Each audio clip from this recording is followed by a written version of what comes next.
The stage is yours. Thank you very much. We need the... I take all the mics. Give it to me. Hand it to me. Here, front job. Bring in the people, please. Or we worked really hard to get this panel together. So I would really enjoy a lovely crowd to have this here. But we have the LinkedIn post. That's thousands of people see that, right? It's unfortunately the reality. So I would say drinks, or it is. Work is done and life starts now. All right, so we see a couple of people coming in. I will guide them in. So please, everybody, join in. Yeah. Very good. All right. Nevertheless, as you guys, some of you are most likely from Central Europe, so people tend to have dinner at 6 p.m., so that's exactly right now, 3 minutes after. I will take my phone out to have a kind of, I have a time here, that's good, to have a timer. So welcome you here tonight. Most likely some people will drop in because I also told Ed with this panel we need to have more people in the audience, and there they are coming. And they should bring in the drinks and so on. That's better here to party.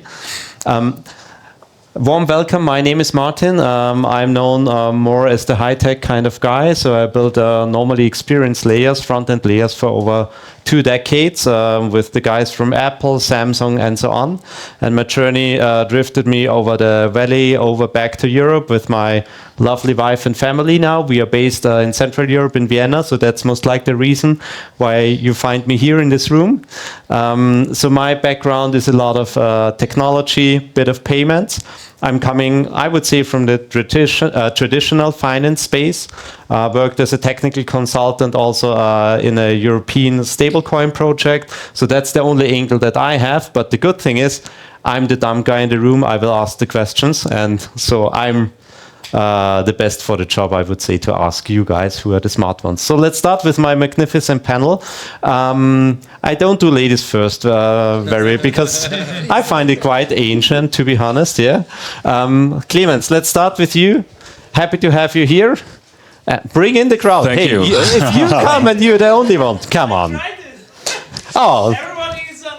That's a minus 10% discount on your salary. That's really, really bad. No, but good to have you here, and thanks for joining. It's growing. Clemens, give us a bit of your background. So I've read about you, I've told about you, and you said, yes, that's right, but... That's true, yeah. Clemens, based in Vienna, part of Cryptonow. I'm the managing director of Cryptonow. And I mean, my background is from classical management consulting, then MasterCard, but also a couple of more or less successful attempts of founding companies. And now I'm with Cryptonow, and we are basically a crypto brokerage platform. But our secret sauce is that our distribution channel is actually physical retail, so supermarkets, gas stations, etc. So we are selling crypto vouchers in retail. I'm excited to hear more about it because it's a unique idea, I would say. People did it like 100 or 50 years ago already with different products, but not now, but I'm excited to hear more about that, Clemens. It's exciting, yeah. And your background is also coming out of large corporates, or are you more the startup SME I played in both worlds, startup attempt and corporate world. Okay, that's exciting. All right, then next on the right we have Tassos. No, Tassos. Very good. No, Tassos. Not very good. 90% accurate. So Anastasios, you are with us from AMINA Bank. You're the managing director of Austria, and AMINA Bank a Swiss bank, as I understood so far. So tell us. Correct. So AMINA Bank was founded in 2019. Got a full banking license in Switzerland. Actually, one of 2 crypto-native banks that have a full license from the Swiss Financial Market Authority, FINMA, and up to now it's the only 2 that they have. And as you said before, I'm the managing director of AMINA EU. AMINA EU is based in Austria, and was the entity that AMINA Bank founded to be able to continue servicing their EU-based clients after MiCA came up, because as we all know, MiCA is nice. It's creating a level playing field within the European Union, but it creates also huge walls around the European Union. So if you want to service the European Union out of a third country, it makes your life super difficult. So it was a strategic move to go into Austria, into the EU via Austria, and then get this MiCA license and serve our clients from here. Okay, and you as a person, are you based now in Austria or in Switzerland, just out of curiosity? I'm based in Switzerland, to be honest. Okay. But I'm regularly in Bregenz. And also in Vienna, because we have more people in Vienna than in Bregenz. And that's why we're also looking to find an office here in Vienna. And if you have good offices, please let us know. So. That's exciting. It's good to have that here. Then next that we have on the panel, Elmar, you come from RBI, a well-known international bank, so focused on the CE region. But what brings you here and what is your background? So you come from the banking industry, I would say. Exactly. So fully corporate background, some part in payments, card transactions, digital banking for the last 6 years, part of group strategy, innovation, and executive office. Wow. In Raiffeisen Bank International here in Vienna. And digital assets are one of our topics and have been since 2017. So I recently, or in the beginning of this year, took over also the stablecoin strategic area. Okay. And you guys have founded or were part of a founding conglomerate of Quivalis, is that right? Can you give us just 2 sentences about that? Exactly. So in September last year, we published that we are one of the initial shareholders of the Quivalis entity. And the idea behind Quivalis is to offer a European version or a European response to dollar-backed stablecoins. By joining forces with another 11 banks, we hope that we can scale institutional adoption of stablecoins and stablecoin use cases. That's super interesting. Let us come back to that in a moment. Then we have with us François. Is that correct? It is correct. Yeah. French name French, for Spanish. a Spanish person? My mother is French. That's why. I hear a lot about nationalities today. Give us a quick speech. So what do you do? And you are the founder of the company. Yes, I am one of the co-founders of Iqana. So what we do at Iqana is we basically help institutional investors to get access or to diversify in digital assets in a secure way. So we developed ourselves. We have a quant team. We develop quantitative strategies. And what we focus on is on minimizing the volatility of the market and getting a good risk-adjusted return for investors. Do you have an example for an institutional investor? Because in my mind I have a couple of names, but perhaps yes, I don't have we are working with family offices, with fund of funds also. So we are working with a big fund of funds from England, and then with high net worth individuals. And little by little, we are starting to have conversations with banks and asset managers. I will ask you later about the go-to-market strategy, because this is for Europeans mainly the nut to crack, actually. And when you say you work with fund of the funds and family offices, I mean, those are not the people, they walk around the streets, but you don't know who it is. Yeah, exactly. So it would be really interesting to learn more about that. Sure. But up to you. Benjamin, sorry, you sit in a different kind of way that I have my notes. Make it more difficult for you. It's my brain. See if you prepared with pictures or without, right? Without pictures. You got me. Okay. But Benjamin, it's great to have you here. So you are like, I would say, you have a strong career, a strong history. We've talked about this before. But can you give us a quick insight? What are you doing currently and why are you doing it? So I work for Galaxy Digital's crypto custody solution, which is GK8. Part of my job and part of my time I spend on partnerships for GK8 to see how do we get awareness and interest out for what I think is the safest custody solution out there. And the more the market moves into and the larger the amounts at stake are at stake, and the more it's tokenized, the more relevant it becomes to have a secure solution around your keys. So that's one part of my job.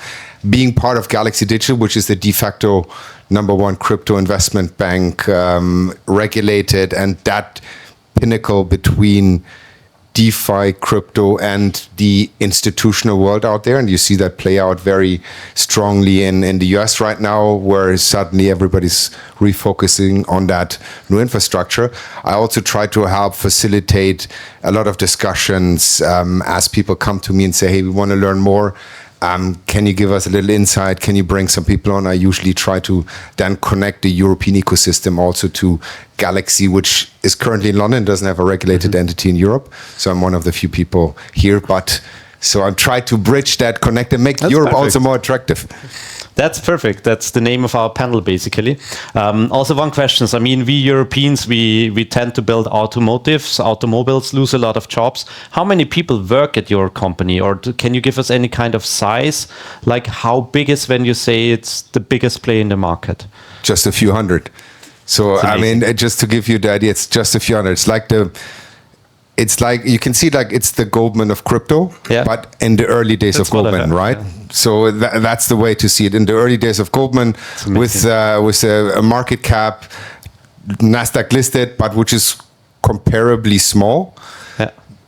If you see it though, if you go into the crypto ecosystem where it's present, where it plays, who it plays with, very large, very relevant company, and then let's see if that can be converted. And I'm quite sure it will, with these smart people, to move into that new digitized infrastructure that starts to exist also in the traditional world. Mm-hmm. It's impressive. Thank you for being here, all 5 of you. That's very exciting. We have the panel for building bridges, not Bridget. We don't build Bridget. And the main core question for us here normally in the room or in Central Europe is like, how can we sometimes adopt things from a global market and use it here? So like, where is the scaling effect? And also that's why the question came regarding go-to-market and sales. I think that's interesting. And the second question would all the time be like, what can we solve here actually? What can we bring as a message out to either authorities or to the market itself, like where to invest? So where are the business opportunities? So in the end, I would like to start the conversation. Perhaps can you start like, why have you chosen, or is there a specific reason why you are in Europe? Is it, I give you like 3, we do like ABC quiz, okay? Like, did you like the regulation? Did you like the weather? Or was it your personal state of interest?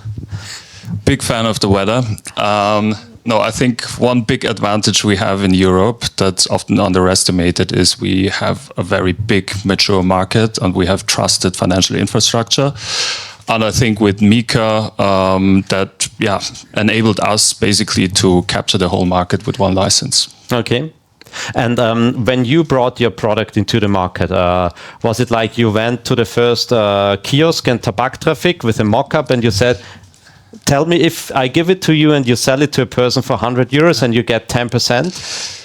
Will you do this for me, or how did you do your go-to-market? Yeah, I mean, in the beginnings, basically, we approached every retailer, but we already have a very successful business model in Switzerland. Mm-hmm. So that was the reason why we thought, well, this should also work in Europe. Mm-hmm. And I think that's one of the biggest advantages. But the MiCA license is basically gives you access to it, and it's kind of a safety belt for the customers that brings trust, but it doesn't make your car faster. So it's not the engine, not the fuel, and that's probably something that's Europe lacking a bit. Is like, as we all know, capital and speed is not our strong suit.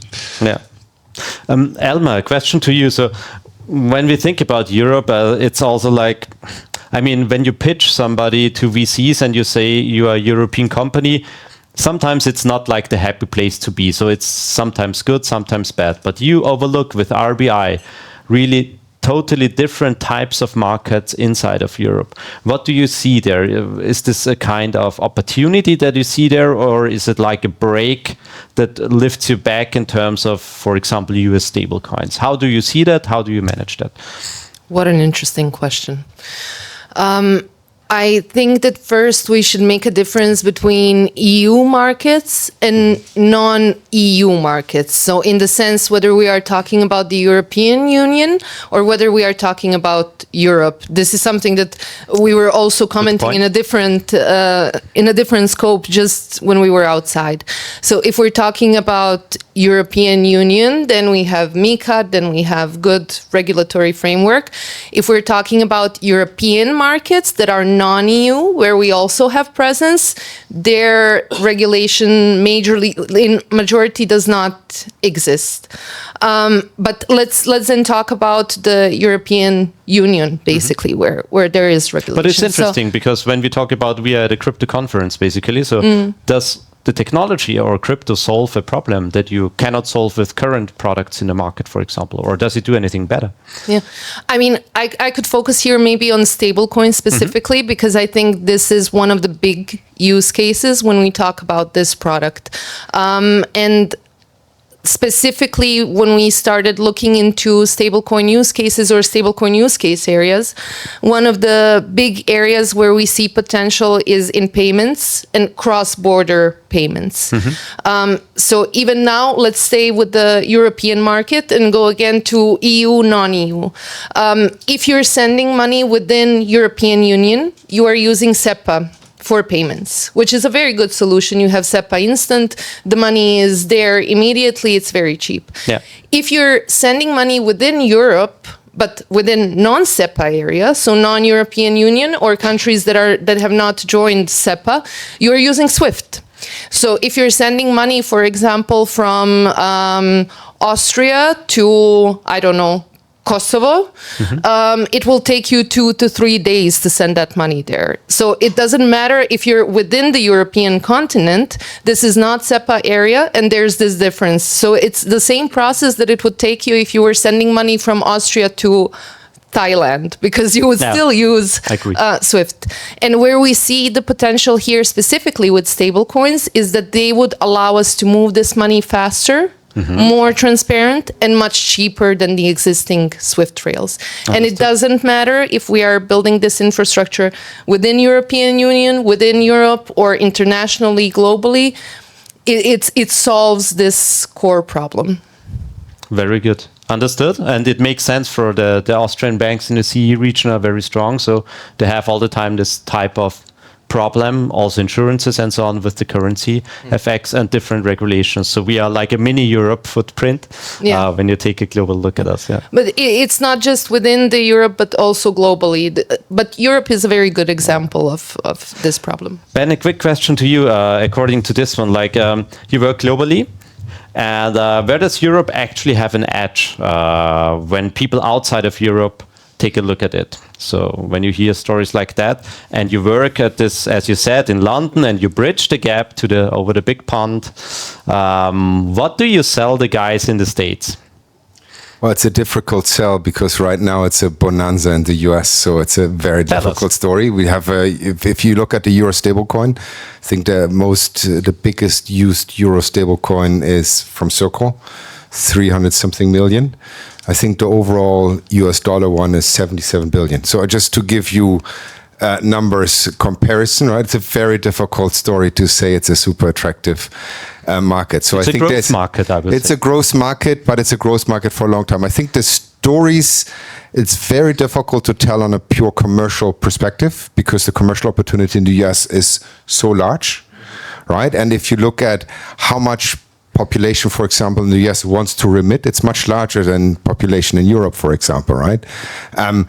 I think unbanked, all these topics are not relevant in Europe. So it's a tricky story. So the stablecoin story, for example, intellectually, it makes absolute sense, right? You always have a form of money that is commercial bank money, meaning non-central bank money, that moves around in the system. However, that looks like stablecoin could be, at least technically, one of those components, right? But we have to find out what it is, because the SWIFT example for me is always a great example.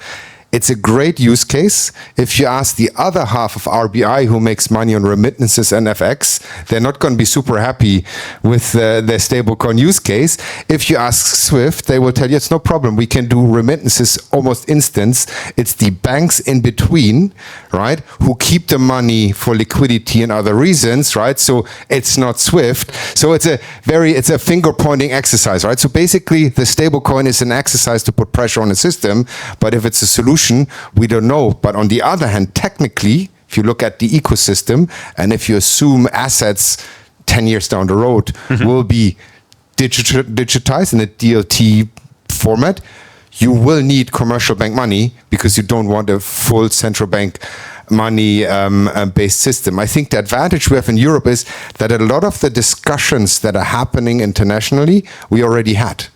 I mean, if I see somebody from a large German infrastructure sitting there, I think the time, for example, in Germany, tokenization started and the core infrastructure already started working on tokenization, settlement in tokenized assets is before I think most Americans ever heard in many of those areas about the technology, right? And we already applied it, we use it, it's broadly rolled out, but there's no adoption, right? So I think we have the advantage that we actually implemented technology, we had all the discussions already, we have 100% regulatory clarity.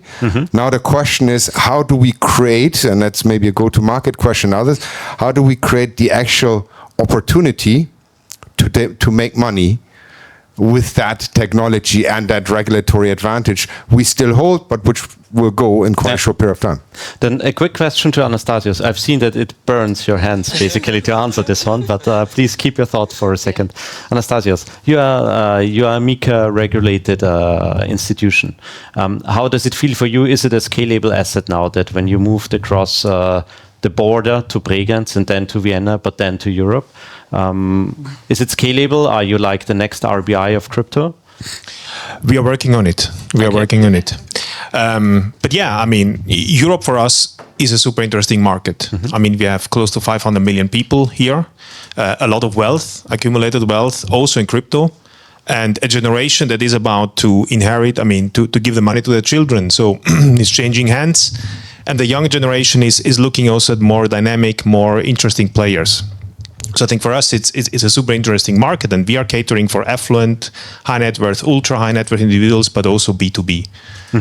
Doing a lot of B2B. We have bank grade custody, and we have a lot of discussions also with different corporates that want to work with us. They come up with cool ideas that we want to realize together. Or, I mean, we're also working for banks and white label the whole solution so they can use custody without having to rebuild everything, because it's not trivial to do that, as we also heard in other panels today. So, yeah, for us, MiCA opens this market, definitely. Yep. Unfortunately, when it comes to stablecoins, MiCA is not sufficient. We also go for a PSP license in addition. That's one of the peculiarities of EU regulation. That's why we're here.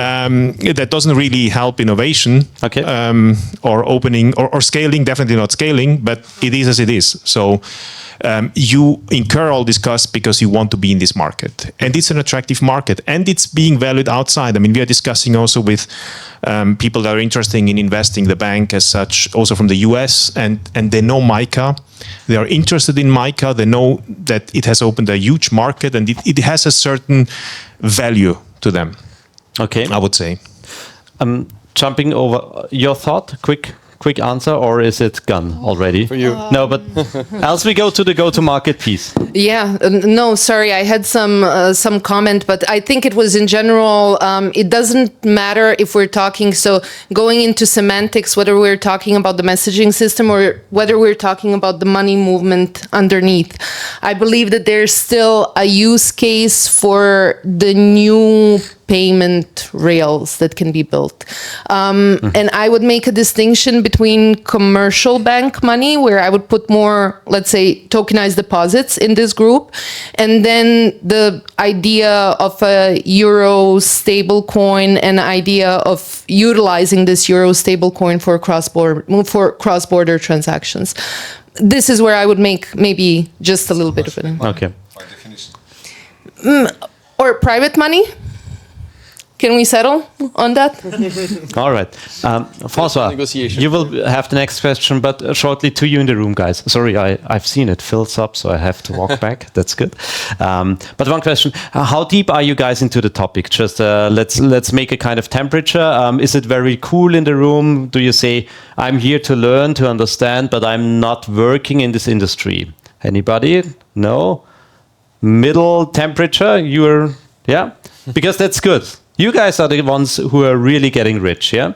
Not because of this panel, sorry, but basically because you're at the right time, at the right space, because the work has been done and now is more or less the scaling part in the market. At least that's what analysts say. Then the others are you working in the space of blockchain and so on? If you are nodding, yes. So, okay. How is the panel doing? Is it like too deep, too low, too like... It's okay, okay. Good. Then we keep it on this layer because it's not a problem to dive deep because those people know really a lot, but I don't want to scare people out at 6:28 p.m. That's not what I'm here for. All right. Coming back to the first question. So what everybody in the room normally thinks about, I work at a big corporate, I see these startups coming up, people getting millionaire and so on and so forth. So what I all the time think but what is the first step? How do you do your go-to market, as I asked before? How do you met the first person that trusts you with your either idea or service?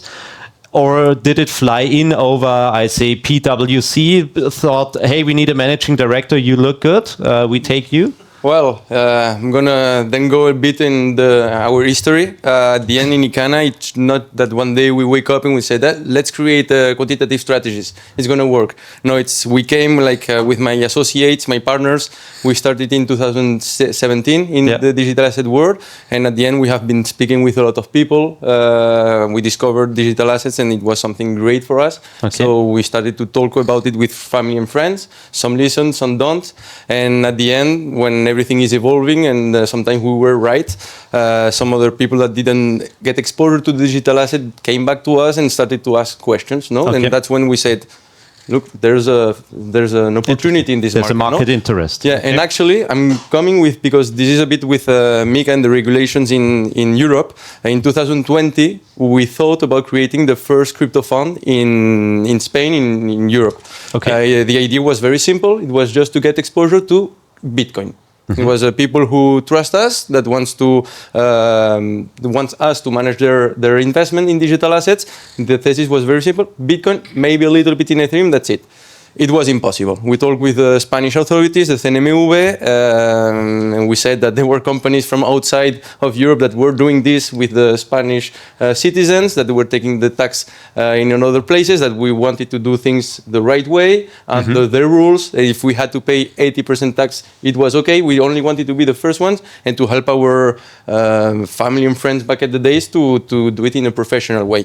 That was impossible, so we desisted from this idea, and that's when we had our own strategies. Okay. And we said, okay, maybe we cannot do it as a fund structure, but we can do it as we call it CAS, crypto as a service, let's say it. And that's when we started. So the beginning was, let's say, the first clients was family and friends mostly, because also we wanted to see that our operation was working well, there was a fit. But you should never do this with family, because you can't change that. Friends is okay. That's something that you learn also with time. You're totally right.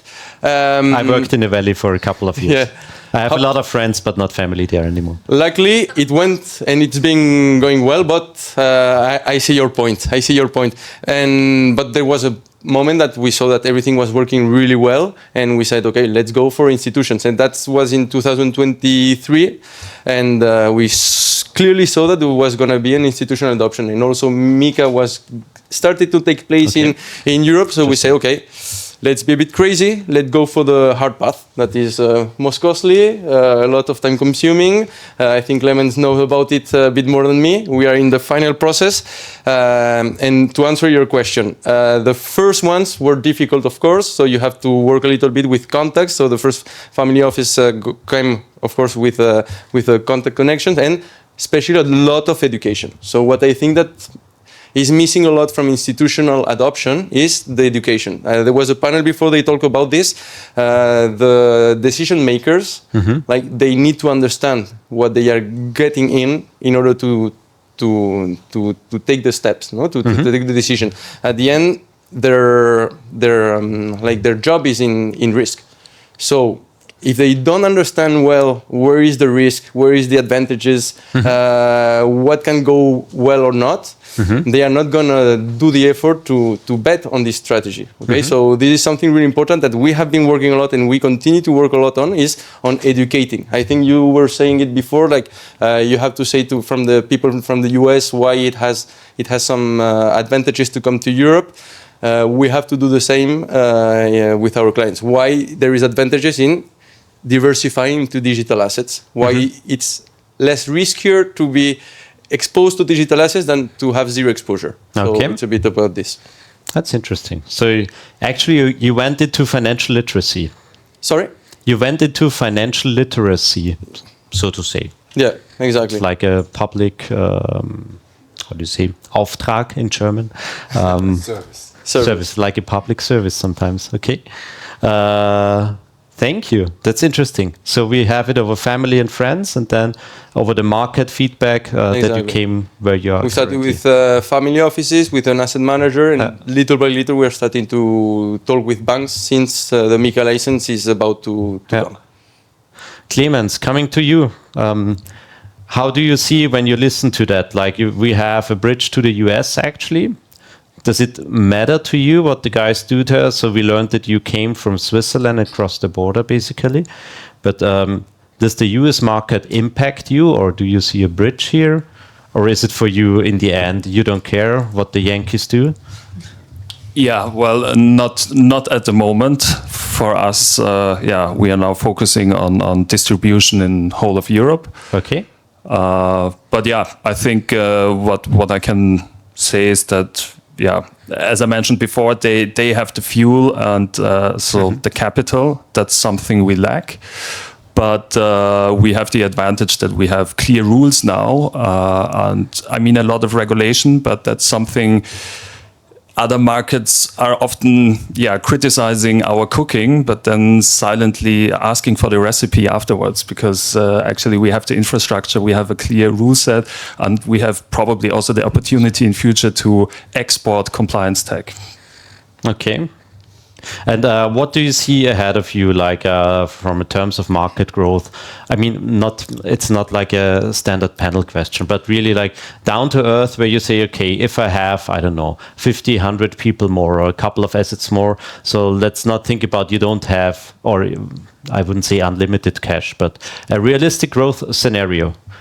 Would it be able to serve Europe in like 5 years, in 3 years, in 10 years? Like in what kind of growth mode are we currently in your industry? Well, we are growing fast, but we are in a comfortable situation that we have a very well functioning business model in Switzerland. So it's not only in crypto, in gift cards. After Apple and Google, we are the third best selling gift card in Switzerland.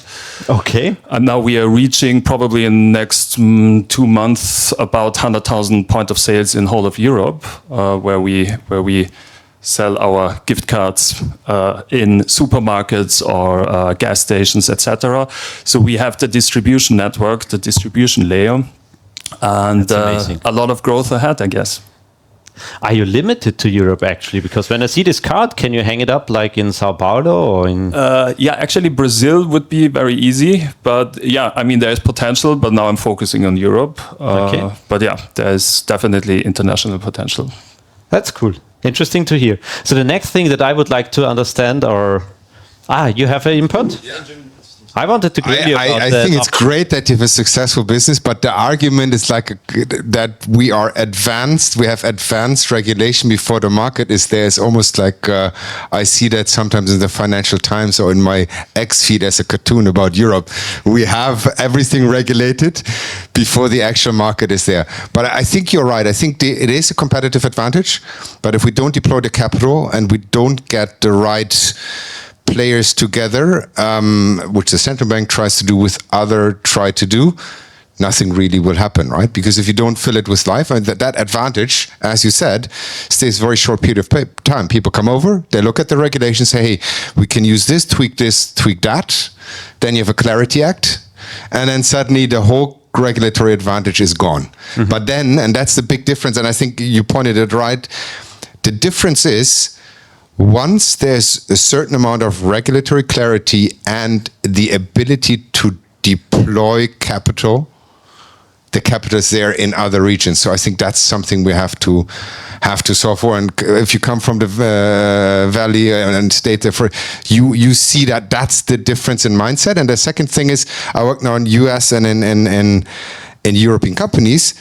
In the European companies, I would have to take a very long period of time to discuss every single detail before I even start. In a US company, you start, you break something, you reconfigure, and then you continue, right? But you get the money and the go-ahead to start, right? And I think that's this thing to solve for. But I don't want to say it too badly, because on the other hand, we have a huge opportunity with the replatforming of capital markets in Europe. If you think about it this way, we can also look at certain things, reattribute roles, change the infrastructure, change many of those, what we think is given, but we can question that. And I think that can unleash a lot, because basically what we do now, we export capital and re-import it, right? Mm-hmm. So I think there should be opportunities to make that also more viable and stay within the ecosystem and within Europe. And I think that could be an opportunity which we can deliver through re-platforming, but it's the boring plumbing. It's not the sexy crypto and I buy crypto was cash in the supermarket, but it's more the long-term 5, 10, 15 years road where we say, how do we re-platform and reconfigure capital markets based on a DLT infrastructure? Mm-hmm. Yeah, but you need both the boring part and the fun part, so to say, to get the water flowing. So therefore it makes sense to have both here. One question quickly to the audience, just to have you guys in the room, like a quick temperature check. Who thinks like in, I would say like 5 to 10 years, Europe is in the top 3 of crypto hubs, digital asset hubs, stablecoin hubs. Top 3 globally? Nobody. Love it. It's the most optimistic. Yeah, but it's not true, because we have the capital. It's just, where do people invest, right? Is the vehicles to invest as a European in Europe, and can you get the same kind of products in Europe? We will be in the top 2, right? Because that's, if you just look at wealth distribution, and I think that's probably the AMINA case you guys are looking at, how much wealth sits within Europe and Switzerland. Correct. I think we are there, right? And I think even Europe is even more. I mean, Switzerland is a kind of a sign of weakness to a certain extent, that you don't have the rules, the regulation, and the asset safety that people move to Switzerland, right? And most of the Swiss money is not European, but from somewhere else. But I think it's just a water sign. So we are the second largest capital market for capital. Yeah. Why wouldn't we be number 2? We can only be not number 2 if we force people to deploy capital outside. Yep. Right, I think that's it. And it's for the individual savers, you can do 2 things. You can force them through rules, MiCA and so on, to stay within Europe, but the big capital doesn't care. They will find a way to then still move outside and deploy that capital in crypto and digital assets outside of Europe, right? And since it's a global asset, it's very difficult to capture. If you look at true digital assets, we will always be number 2, because we're the number 2 capital markets, right? So if we re-platform or capital markets infrastructure into digital assets, so into DLT base, we are number 2. Because by definition, we're the second largest capital markets in the world. And I don't think that will change that substantially in the next 5, 10, 15 years. Mm-hmm. Just jumping on this, one second.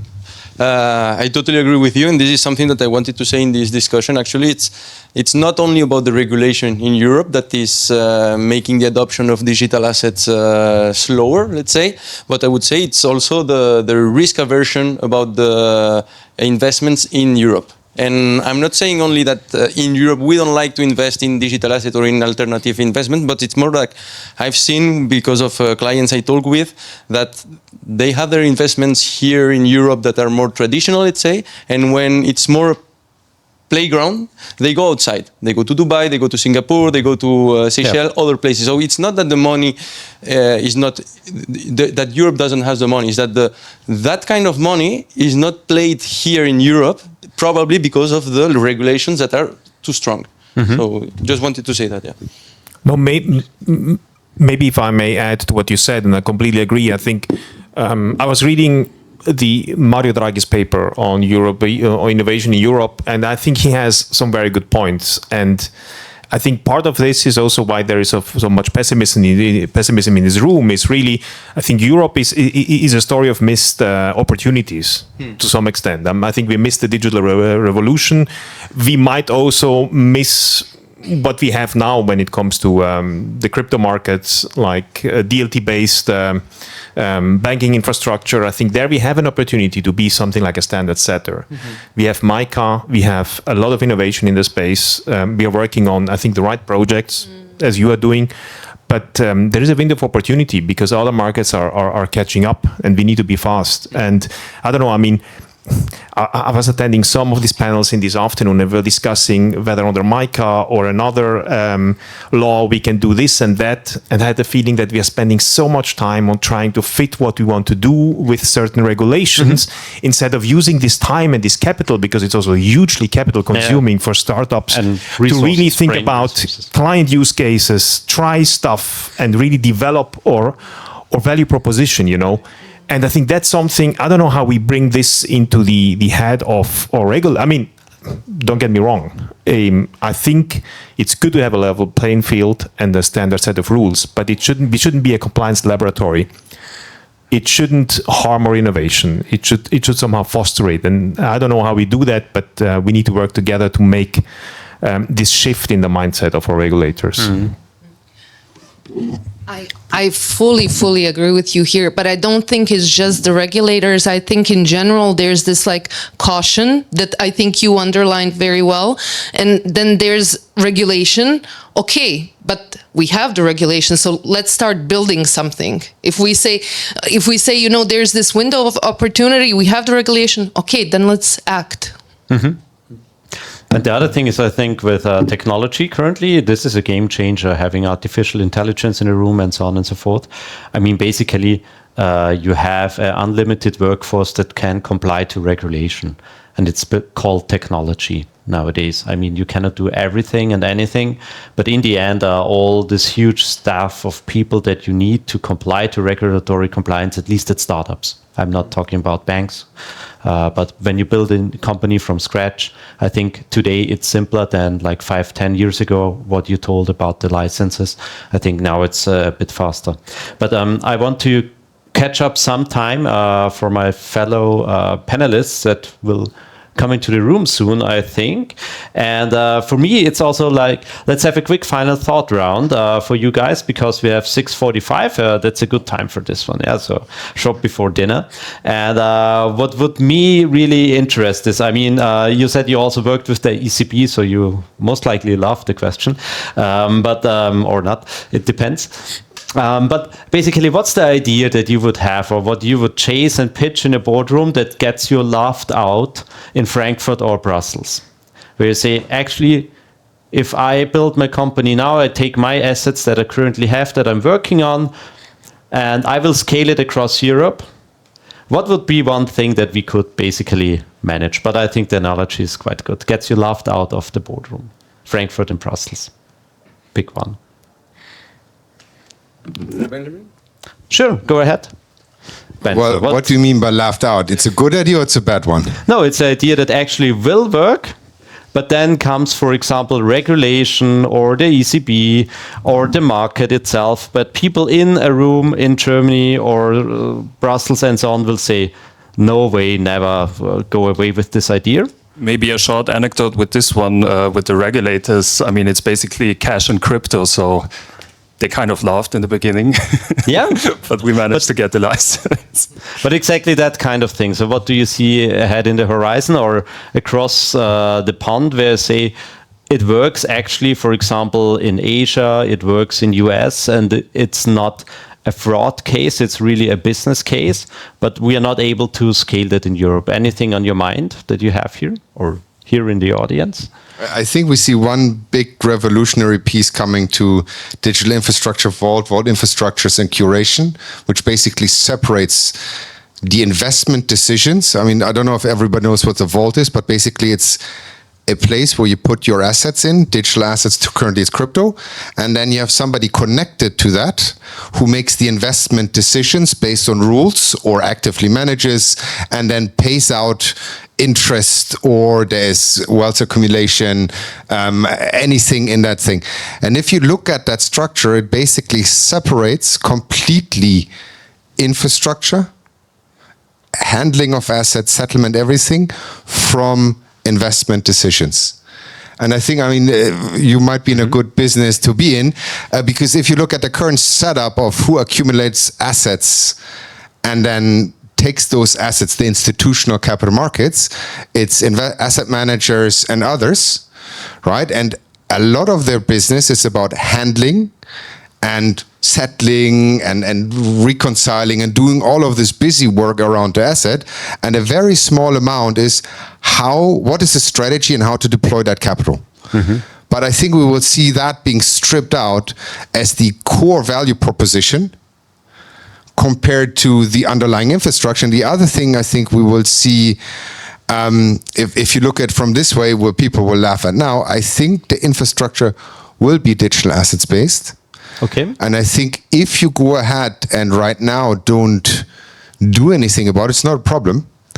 But you might have that guy in your back office in IT sign a 10-year contract on a core infrastructure for your bank, for example, which is not fit for purpose for digital assets. And then you have a problem because you're unable to rip out that infrastructure. So the argument right now to go into digital assets is actually not an argument around you can make a lot of money now. I think it's about that future will come. It could be 5, 10, 15 years, right? Who knows? But banks have investment cycles for core infrastructure, 10, 15. I remember at my old shop, we had like a core system. I think they celebrated 30 years or so, like crazy, and had a party. And it's a mainframe system, right? So I was a little surprised, but I think and it's very difficult on a board level with people who would then have a 5-year contract, max, right? To say you have to invest money now that doesn't really yield anything, but it will actually secure the future and enables you to have your people make the right choices for the company down the road. And most of the time people say, but I need to make money. Yeah. Right? But it's a huge conflict of interest, or is it? Yes. So the setup there. Okay.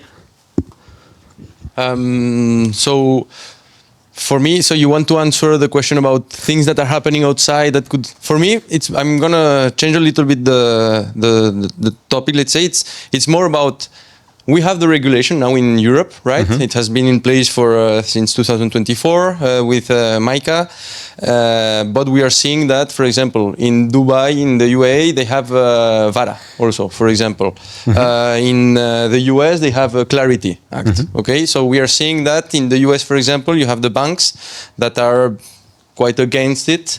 But at the same time, you can see that when BlackRock, Fidelity, Vanek jumped on the digital asset space, creating the ETFs, for example, wow, the exposure that institutional players got thanks to these big players that at the end they move the market. So if they decide we are gonna now, because BlackRock was saying that Bitcoin was a scam a few years ago, and now it's the perfect product and even one of the most profitable products that they've had in their history in ETFs. No, so the thing is, okay, in Europe we have the regulation that is taking place.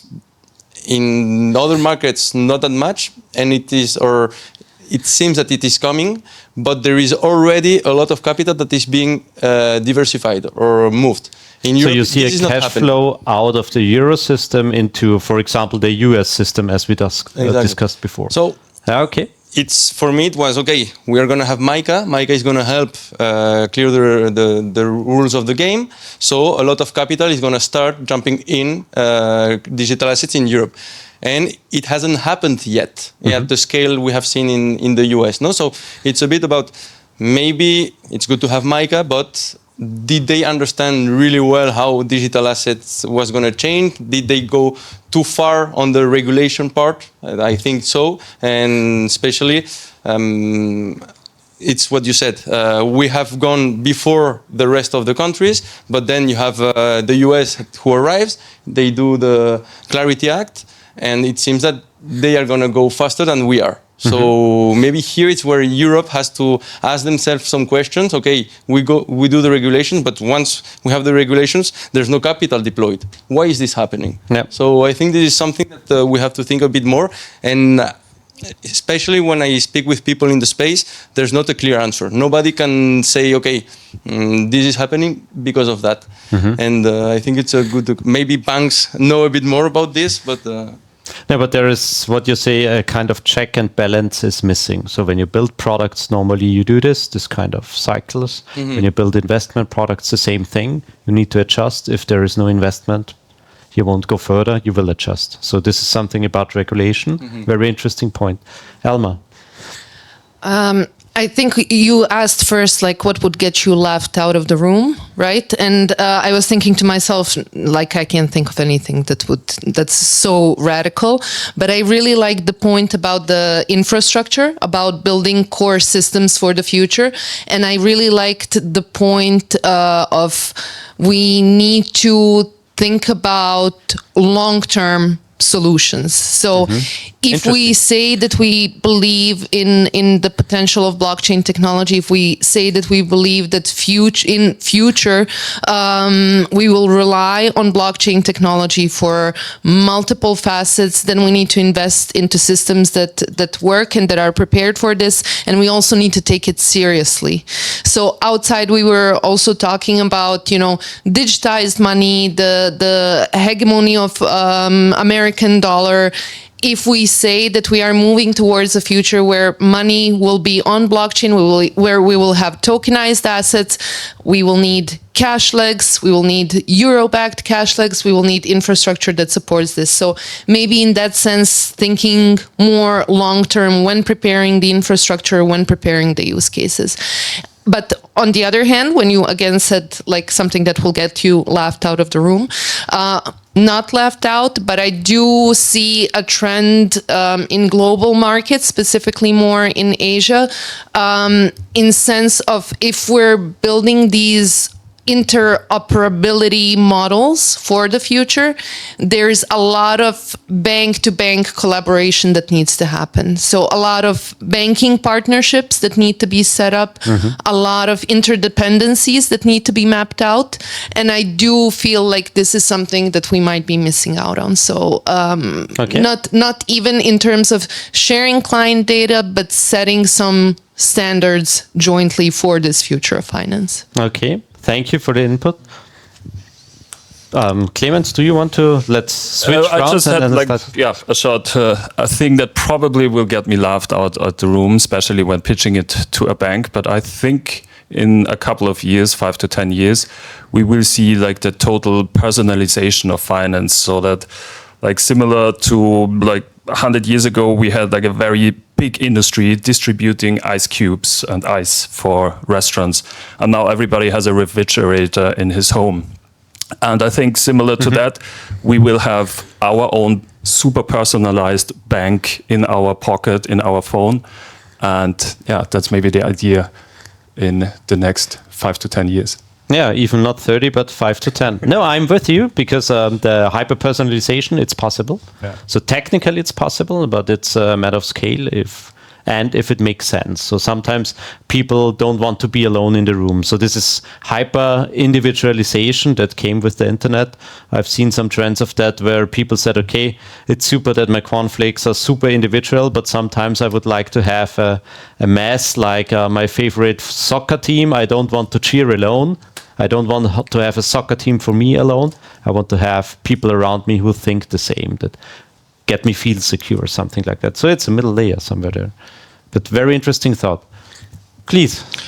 I'm completely with you. I think hyper-personalization, super fast execution in finance, moving money across the globe, that will be the future. If I remember how I grew up, I mean, we had stable phones, you picked up, it had a line, you know, and now it's like you have the computer in your pocket. So it will continue like this. I think my kids will not talk, I mean, doing a payment to Kosovo 3 days, that will be like a past that they haven't experienced. So things are moving fast. Mm-hmm. But your question about being laughed out of the room, that was a difficult one, I have to say, because the good thing about being in a startup crypto native company is you can tell a lot of crazy ideas in a board and you are not laughed out. See, but that's a good answer. If I think at my previous, I mean, I had a previous life at both large Swiss banks. Now it's just one anymore, but there, I mean, what I'm doing now, what we discuss here, would have me laughed out of the boardroom directly. Mm-hmm. So, but now they are changing their minds. I remember when I moved to AMINA in October 24, UBS had a policy that said we don't touch crypto at all. Mm-hmm. I mean, clients with crypto is a no-go. Okay, that's like 2 years ago. Huh? Yeah, now it's changing a little bit. It's changing. And on the IT side, they are starting experimenting a lot with, all these kind of things. So we see also the big giants are starting to move, but I hope they are too late for the race. So it's a market that we want to grab, isn't it? They will celebrate a birthday party for the mainframe, or I love that one. Yeah. Guys in the room, do you have any questions to this fabulous panel? Anything? Please, can you quickly state your company or your background? A question about the answer to the thing about the boards to be laughed at. Yeah. I also used to work for the largest German and the largest Austrian-based bank, and just imagine you. Okay, thanks. But just quick background. Okay. Like Peter, Martin, Philip, working for Austrian and German banks, now changing to crypto industry. Thank you. 5 floors upstairs. Yeah. And just imagine you walk to a bank and apply for a mortgage, and they ask for securities, and you just say, "I take my bitcoins." Then you get laughed out. That's interesting. You can come to us. Is it possible? Yeah? Thank you. Right? Very nice haircut. Any other questions? We have like 2 minutes, or we make a quick break. Anything? I mean, you have people here that you normally not meet, and you won't meet them outside. Some of them will leave immediately, so therefore it makes sense to ask now. Anything? All right. Gents, ladies, thank you very much for your time, for coming here to Vienna. Thank you for finding the way up here in this house. I've heard some of you had some trips around, so very grateful to have you here to answer the questions, and a huge applause please for the panel. Thank you very much.